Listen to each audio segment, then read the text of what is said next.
ওনার মাথার যে রক্তক্ষরণটা হয়েছে এবং ওনার স্কালবেস ফ্র্যাকচার বলা হয়, নেজাল বোন ফ্র্যাকচার, এটা কিন্তু সিভিয়ারেস্ট ফর্ম অফ হেড ইনজুরি।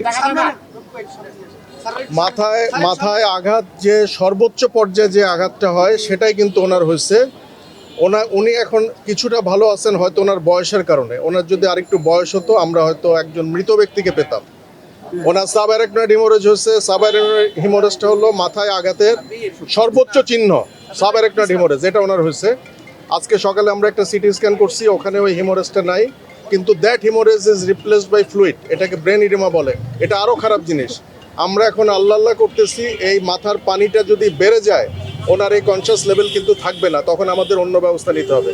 আরেকটা জিনিস সেটা হলো ওনার রক্তে সোডিয়ামের পরিমাণ কম, যেখানে 135 থেকে 45 থাকে ওনার সোডিয়াম কিন্তু কমে আসছে 121। 121 is a very bad sign for subarachnoid haemorrhage. তো আমরা ভালো মন্দ কিছুই বলতেছি না, আমরা সর্বোচ্চ সার্ভিস উনি এখানে পাচ্ছেন।